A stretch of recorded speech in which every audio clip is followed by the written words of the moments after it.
pendant 4 ans.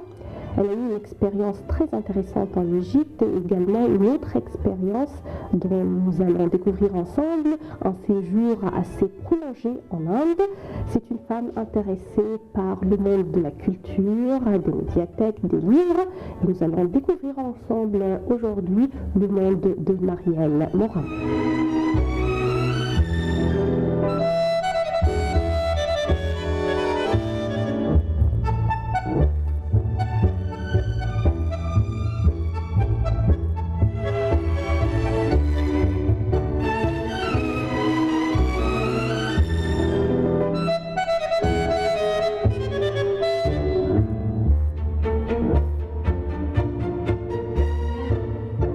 Marielle Morin, bienvenue à notre programme Femmes d'Égypte. Vous êtes l'attachée bon livre et médiathèque à l'Institut français du Caire. Tout d'abord, et comme d'habitude à travers notre programme, nous voudrions passer en revue un peu votre formation, la formation qui a abouti à ce poste. Bonjour, d'abord merci pour l'invitation. En ce qui concerne ma formation, disons que mon parcours n'est pas forcément linéaire. J'ai commencé par une formation universitaire en langue, parce que j'ai toujours aimé apprendre les langues. Donc j'ai étudié l'anglais et l'allemand à l'université, en passant 1 an en Angleterre, 1 an en Allemagne. Et puis ensuite, je suis montée à Paris, comme on dit, quand on est provincial, puisque moi je suis du sud de la France, pour étudier les langues orientales. Et quand je dis langues orientales, ce sont des langues indiennes que j'ai étudiées à l'Institut national des langues et civilisations orientales à Paris. Et en même temps, j'ai préparé un concours pour devenir enseignante. Donc j'ai été enseignante d'anglais pendant quelques années. J'ai aussi un DEA en littérature comparée. Et puis j'ai fait de la traduction. Et j'ai été amenée, j'ai quitté l'enseignement assez rapidement parce que c'était une profession qui ne me convenait pas. J'ai assez vite vu que je n'étais pas faite pour ça. Et je suis entrée au CNRS pour travailler comme documentaliste et faire en même temps de la recherche dans un laboratoire qui est toujours un laboratoire de recherche sur l'Inde et sur l'Asie du Sud. Voilà. Vous avez mentionné que vous avez fait une carrière de traductrice. Vers quelle langue ? Disons que la porte d'entrée vers la traduction, ça a été la littérature indienne, effectivement. Mais j'ai traduit de l'anglais, puisqu'on écrit beaucoup en anglais en Inde. Donc j'ai traduit des romans écrits en anglais et des romans traduits du bengali, qui est une des nombreuses langues indiennes.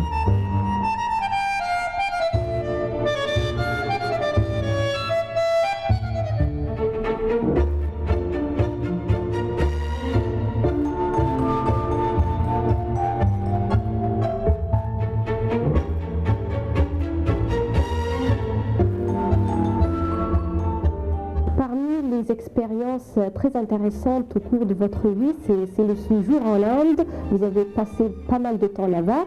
Alors parlez-nous un peu de cette expérience. Comment vous avez eu l'idée d'y aller et comment vous avez trouvé le pays ? Alors j'y suis allée de nombreuses fois en fait. Mon premier séjour c'était il y a 20 ans. C'était une première découverte de l'Inde et ensuite j'y suis retournée d'abord dans le cadre de mes études de langue pour pratiquer le hindi et le bengali. Ensuite j'ai été coopérante du service national à l'époque où le service militaire, le service national permettait de faire existait encore et permettait de faire de la coopération à l'étranger. J'ai passé près de 2 ans à Calcutta.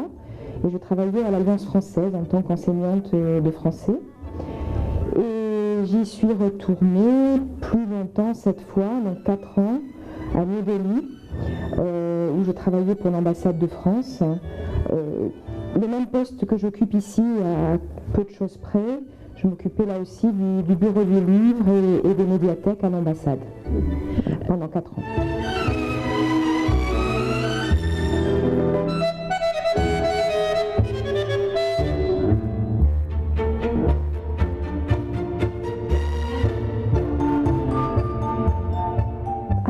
l'Inde est parmi les pays prédominés par la civilisation, la culture et la langue anglaise. Alors, comment vous avez trouvé la position de la langue française en Inde, l'importance de la culture et de la civilisation française pour les Indiens? Évidemment, la position du français en Inde est relativement mineure, mais ça reste une langue importante dans l'enseignement. C'est la première langue étrangère apprise dans l'enseignement en dehors de l'anglais. Donc voilà, quand on pense en termes de nombre d'apprenants du français dans l'enseignement secondaire indien, ça fait tout de suite beaucoup de monde. Il y a également des enclaves, il reste tout au moins une grande enclave francophone en Inde qui est Pondichéry. Où on a un consulat, un lycée français, on a une présence française et une communauté francophone relativement importante. Et puis le français est perçu là-bas, mais je dirais que c'est peut-être un peu comparable avec l'Égypte, comme une alternative à la domination de l'anglais, comme une ouverture vers la culture, vers les arts, vers peut-être une autre façon de voir le monde que celle qu'offre, je dirais, une culture anglo-saxonne dominante aujourd'hui.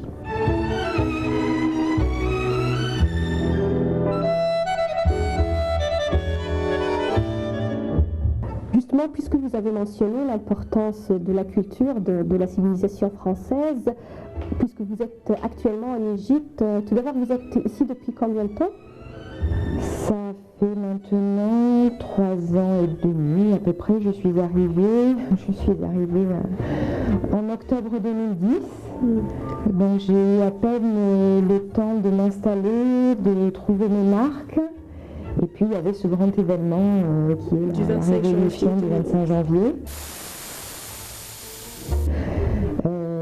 Voilà, donc j'ai vu les événements des 3 dernières années depuis le début, on va dire. Voilà. Pour les Égyptiens, le français existait toujours comme alternative à la langue et la civilisation anglaise au cours de l'occupation anglaise en Égypte. Et le français occupait vraiment une importance accrue pour les Égyptiens, surtout pour une tranche sociale assez aisée, élevée, cultivée. Et c'était avant 1952 et après cette date également. Aujourd'hui, à travers votre expérience en Égypte, comment trouver l'intérêt des Égyptiens au français et à la civilisation française? Oui, bien sûr, bien sûr. D'abord, ça a été pour moi une découverte, une surprise de trouver, une agréable surprise de trouver une francophonie aussi forte dans un pays comme l'Égypte. Parce que pour moi, la francophonie en Afrique du Nord et au Moyen-Orient, c'était surtout le Maroc, l'Algérie, enfin voilà, les pays qui étaient traditionnellement liés à la France par un lien colonial, on va dire. Et vraiment, ça a été extraordinaire de découvrir qu'il y a ici une élite cultivée, d'un niveau de français exceptionnel, je dirais, vraiment. Et puis aussi des écrivains d'origine égyptienne qui ont écrit en français, comme Albert Kosri ou Georges Hénin. Donc oui, c'est effectivement une chose très importante ici. Et puis il y a malgré tout toujours un intérêt pour l'apprentissage du français dans les familles égyptiennes. Donc voilà.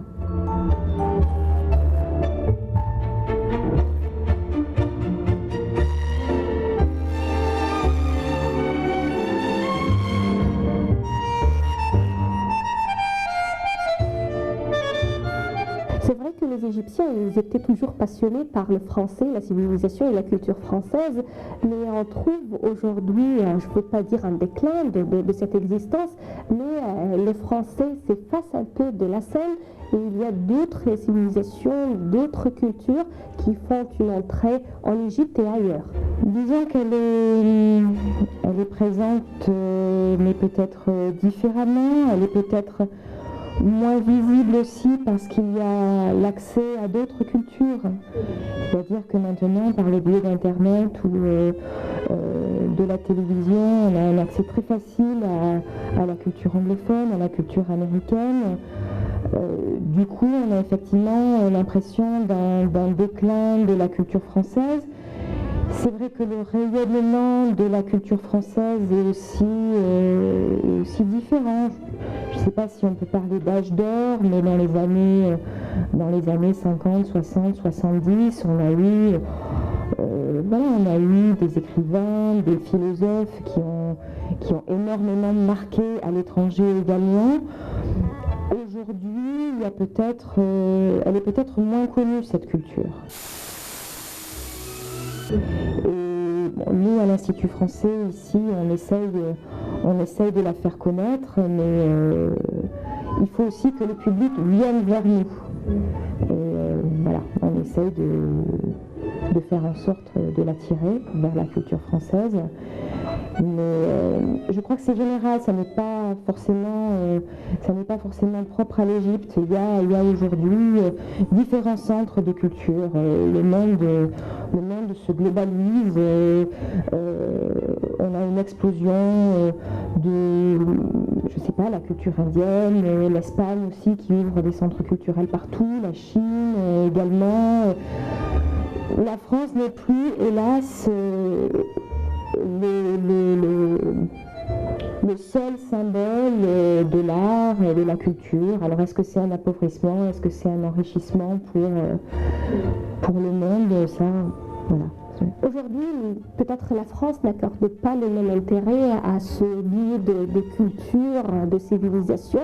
D'autres pays sont plus intéressés par ce genre d'instituts, par exemple l'Allemagne, la Chine, d'autres pays également, qui sont intéressés par l'importance et également l'influence de la culture.